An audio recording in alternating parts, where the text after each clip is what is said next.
어,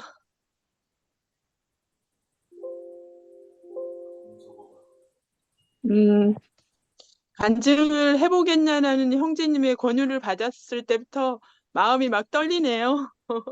어, 시작해 보겠습니다. 음, 어, 그런데 이제 좀 떨려서 부끄럽기도 하고 막 이래서 이걸 해야 되나 말아야 되나 좀 고민을 했었습니다. 근데 하나님 일이면 용기를 내보자고 마음 먹고 간증하게 됐습니다. 저는 농부의 딸로 전라도 장성에서 1969년에 이제 태어났고요. 제가 두돌이 될 무렵부터 한의학 공부를 하셨던 그 아버지께서 병환으로 돌아가셨습니다. 이남 이녀 중 막내로 자랐고요. 중고등학교 시절까지 제 기억 속에 어린 시절은 창백한 얼굴로 햇볕을 찾아서 햇볕 쪽에 앉아 있었고 열이 또 자주 나서 감기약을 거의 달고 살았던 그 아픈 기억이 많습니다. 세월이 흘러서 이제 직장을 다녔던 때에 작은 개척교회를 제가 다녔었고요. 음, 선물 받은 성경책을 들고만 다니던 중에 저희 작은 오빠가 죽었습니다. 고등학교 시절부터 결혼하기 전까지 함께 자취를 하면서 때론 오빠처럼 아빠처럼 친구처럼 이렇게 서로 의지하며 살았었는데요. 작은 오빠의 죽음은 참으로 저에겐 너무나 큰 슬픔이었습니다. 유년 시절부터서 아버지 없는 세상이 좀 불공평해 보였고요. 몸에서는 자주 열이 났고 사는 것이 별로 의미가 없어 보였고 자주 우울했으며 죽고 싶다는 생각을 자주 하곤 했습니다.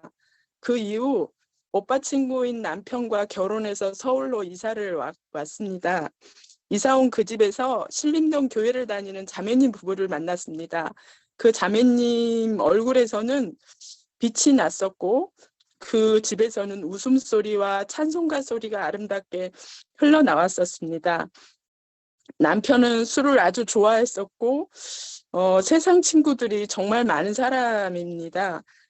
그런 반면에 옆집 사는 자매님네 분위기는 너무도 달랐고 행복해 보였습니다. 그 자매님과 일주일에 한두 번씩 성경을 공부했습니다. 그러던 어느 날 제가 먼저 나도 그 교회에 가고 싶다고 고백했습니다. 처음 교회에 갔던 날 너무도 따뜻하게 맞이해 주시던 형매님들 그리고 그때 들었던 찬송가들 무슨 뜻인지 뭐 가사는 잘 들려오지도 않았고 그랬었지만 얼마나 감격해서 많이 울었는지 모릅니다.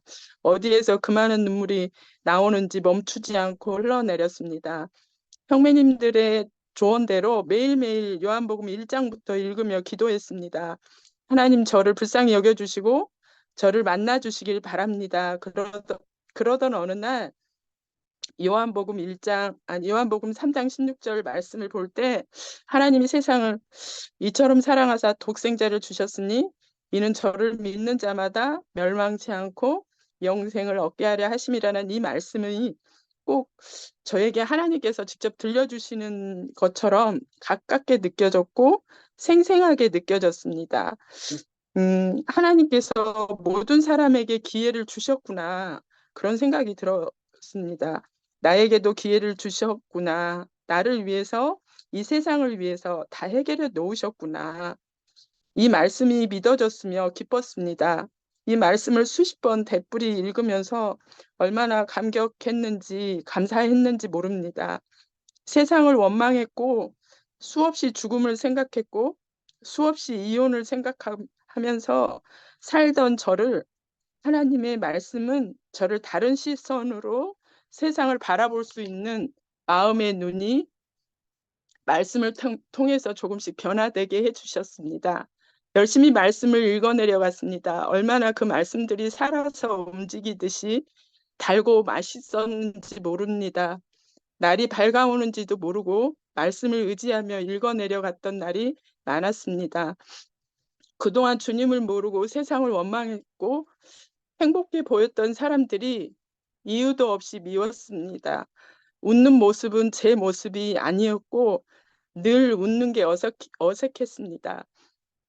그랬던 제가 사람들의 위로가 되지 않았던 이유를 찾았던 겁니다. 갈라디아서 2장 20절 내가 그리스도와 함께 십자가에 못 박혔나니 그런즉 이제는 내가 산 것이 아니요 오직 내 안에 그리스도께서 사신 것이라. 이제 내가 육체 가운데 사는 것은 나를 사랑하사 나를 위하여 자기 몸을 버리신 하나님의 아들을 믿는 믿음 안에 사는 것이라.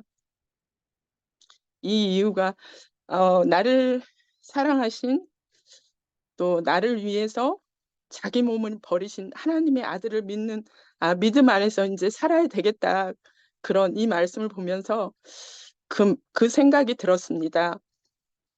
96년 10월에 저는 신림동 교회에서 둘째를 임신한 상태에 믿음을 시인하고 침례식에 순종하게 되었습니다. 교회의 그 형제님들에게 믿지 않는 남편에게 복음을 전해달라고 제가 부탁을 드렸습니다. 남편은 첫날부터 강하게 거부했고 큰 소리가 났으며 집을 뛰쳐나갔습니다. 그때부터였습니다. 남편의 핍박이 시작이 되었습니다. 믿음의 기쁨을 누릴 새도 없이 하나님의 자녀로 사는 특권은 참으로 저와 세 아이들에게는 혹독했습니다. LPG 가스통을 교회로 배달해서 모두 폭파시키겠다고 하기도 했고 하나님과 남편 둘 중에 하나를 택하라고 했을 때 저는 다른 건 당신 하자는 대로 하겠다. 교회는 아이들과 내가 다니게 해달라고 했습니다. 집을 쫓겨난 적도 있었고 방바닥에 보일러가 들어오지 않는 교회 바닥에서 아이들과 며칠을 자기도 했습니다. 빌립보서 3장 7, 8, 9절 그러나 무엇에든지 내가 유익했던 것을 내가 그리스도를 위하여 다 해로 여길 뿐더러 또한 모든 것을 해로 여김은 내 주 그리스도 예수를 아는 지식이 가장 고상함을 인함이라. 내가 그를 위하여 모든 것을 잊어버리고 배설물로 여김은 그리스도를 얻고 그 안에서 발견되려 함이니 내가 가진 의는 율법에서 난 것이 아니요 오직 그리스도를 믿음으로 말미암은 것이니 곧 믿음으로 하나님께 난 의라. 제가 힘들었을 때마다 나에게 이제 음, 다른 거는 필요 없다. 나 주님 안에서 걸어가야 되겠다라는 그 믿음이 있었고요. 음, 남편 저에게는 남편이 너무 공포였고 어, 이 말씀을 통해서 그 제가 죽고 싶었던 그리고 그 공고한 이유를 저는 그때 알았습니다. 남편의 구원받은 이후에 남편의 수많은 폭언들, 협박, 그리고 어, 제가 감당할 수 없었던 뭐 칼의 위협이나 폭행이나 남편의 그 어떤 핍박도 저와 아이들을 그리스도의 믿음에서 끊을 수는 없었습니다. 주님의 것으로 양보하는 것은 죽을 만큼 싫었습니다. 남편은 저를 아이들을 믿음 안에서 더 굳건하게 붙잡을 수 있도록 도와주는 역할을 할 뿐이었습니다. 마태복음 10장 28절 몸은 죽여도 영혼은 능히 죽이지 못하는 자들을 두려워하지 말고 오직 몸과 영혼을 능히 지옥에 멸하실 수 있는 이를 두려워하라. 시편 119편 50절 이 말씀은 나의 곤란 중에 이로라. 주의 말씀이 나를 살리셨음이니이다. 빌립보서 1장 21절 이는 내가 사는 것이 그리스도니 죽는 것도 유익함이라. 시편 51편 17절 하나님께서 구하시는 제사는 상한 심령이라. 하나님이여 상하고 통회하는 마음을 주께서 멸시치 아니하시리이다. 주님께서 시시때때로 여러 말씀들로 위로해 주셨고 말씀들을 의지했으며 믿음 안에서 조금씩 자라게 해주셨습니다. 지금 되돌아보니 수없이 저는 남편을 미워했고 원망했습니다. 그런데 어느 때부터인지 남편이 조금씩 안쓰럽고 이해가 되면서 믿음이었다고만 생각했던 일들이 저의 의였음도 알게 되었습니다. 저 또한 남편보다 나은 게 전혀 없는 자임을 주님 앞에 고백합니다. 엄청 떨려요, 지금. 어, 지금까지 믿음 생활을 해올 수 있었던 그런 것은 풍성하신 하나님의 사랑과 갚을 수 없는 하나님의 은혜뿐이었음을 고백합니다. 끝으로 제가 기도 부탁드릴 게 있습니다.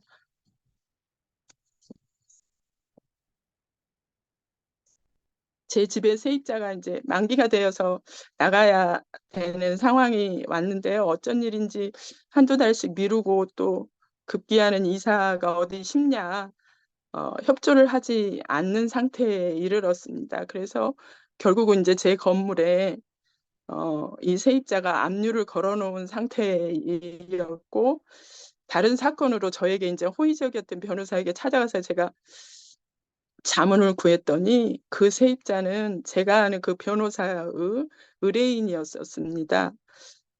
현재 상태를 그 변호사에게 얘기를 했더니 세입자가 지금 어떤 의도인지 모르겠다. 전혀 이사 날짜 잡을 생각을 안 한다. 그랬더니 그 변호사가 지금 제 건물에 그 세입자가 경매를 받으려고 준비한다라는 말을 해주는 거예요. 그래서 혹시 이제 제가 그 부분을 걱정을 하긴 했었던 부분이었는데 그 일을 이제 그게 확실해졌고 음, 그 변호사의 입을 통해서 주님께서 이제 저에게 알려주신 주님의 음성으로 제가 들었고 너무 감사가 됐습니다. 지금 현재는 이 사건으로 이제 항소를 변호사를 저도 사서 통해서 이제 접수해 놓은 상태입니다. 그리고 이제 두 번째 기도는요. 제가 작년 6월에 두 번째 건물을 짓기 시작했는데요. 준공이 작년에 이제 11월 말쯤에는 이미 끝났어야 되는 상황인데 그 시공사가 이제 차일피일 미루면서 돈을 조금 더 주면 해주겠다. 조금만 기다리면 해주겠다. 이런 식으로 하다가 결국은 그 말들이 이제 지켜지지가 않았고,